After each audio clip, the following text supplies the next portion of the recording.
po jako akawuwo obokuba ebifo bino tulina olukiiko tulako abantu bataano. Jjajja w'Obuyisiraamu omulangira Dr. Haji Kathemu Nakibinge Kakungulu asinzidde mu kuggulawo ekitebe ky'Obuyisiraamu e Naddangira mu kwogera kwe ng'asabye abantu bonna okwongera okukolera eddiini yaabwe ng'ano abasabye n'okuzimbawo ebintu ebirala ng'essomero. Ng'abasaba nti temukoze kyatteero naye ate omulimu guno tugwongereyo nti buli awali masijidi katutandika okuzikola nga zifuuka nga senta. Twongereko amasomero, twongereko amalwaliro oba klinik, twongereko ebintu ebisobola okunyweza masijidi zino. Bwe nazinaayimirangawo zokka n'okutya tetujja kufuna mugaso lwaki ennyumba za Allah zino zikolebwa. Omulangira Nakibinge agamba nti ekiviirako ebintu by'Obuyisiraamu oluusi okubbibwa kiva ku butabanankiiko ezifuga ebifo ebyo. Ebizibu bye tufunye mizikiti gino butabeera na bukulembeze bulungamu. Ayagala okugunyaga najja neyirimbika omwo ne batandika kuuza tugugjewo tugende awagazi gyobeera wano wo twakutera si wagazi oba awagazi tesobola okufunayo maanyi gaawo. Mbebaza okuteekawo trasti esobola okukuuma ekifo kino. Naye nsaba nti byonna trasti gye bazitadde ate tuzongereko omunene. Mu kino bw'omuteekawo trasti ey'ekitundu esobola okukuuma masijidi eno bulungi. Mufti wa Uganda Sheikh Thabani Muhammad Galabuzi wakati mu kusiima olw'okuzimba omuzikiti guno asabye ab'omu bitundu ebirala okukoppa ekikoleddwa nga n'abakuutidde okukuuma ebiwandiiko by'ekifo awazimbiddwa omuzikiti. Tugamba nti alhamdulillahi rabbil alamin. Ofiisi etambulira mu kikapu eyo tugivumirira.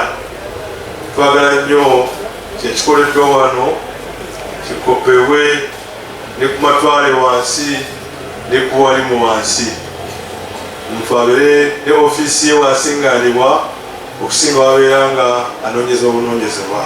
Bano era abakuutidde bonna okufuba nga bwe basobola okukuuma ebintu by'Obuyisiraamu okwewala okubaggyako ebyabwe nga bwe kizze kyeyoleka ng'aliko amakezi amalala g'abawadde. Ebifo bino tulina olukiiko tulako abantu bataano batasiisi. Bwe mbanga mufunye ekifo nga kino kyandibadde kirungi mugjeera abantu bali abali waggulu mukwatagane mulabe nga munyweza ebifo bino. Omuntu yenna alibazze ng'agala kuzannya ku kifo kino tumanya nti eri waggulu gye tuli nammwe no wansi gye muli bisigala nga tufuna obunywevu n'obugumu bw'okukuuma mpapula z'Obuyisiraamu. Haji Ahmed Kayondo yasoose kusiima District Card we Wakiso ng'awadde n'okusoomoozebwa okw'enjawulo kwe basanga nga disitulikiti omuli n'obutaba n'antambula kutuuka mu bifo eby'enjawulo. disitulikiti eno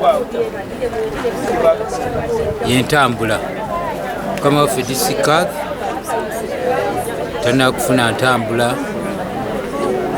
Ekyo nno kyakusoomooza kinene disitulikiti nnene naye okusobola okutuuka mu bantu ebitundu eby'enjawulo okukyali kusoomooza n'olw'ensonga eyo ntwala omukisa koowoola bannawakiso mwenna gye muli twegattako.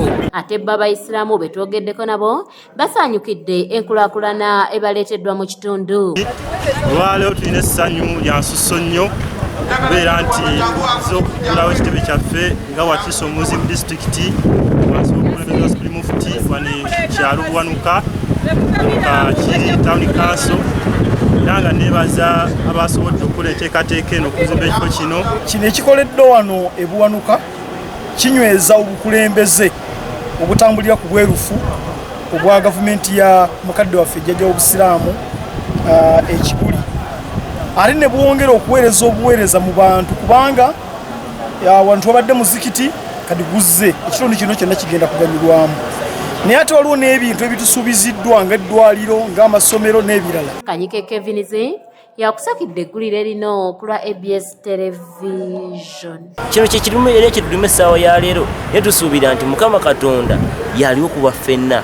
Tosobola kufutyanka mu mali ya Buyisiraamu oba oliawo naye ekereziya ng'ate oba oliawo weeyagaliza ng'omuntu. So nsuubira nti engomba ka paliamenti kimpadde ekyokuyiga.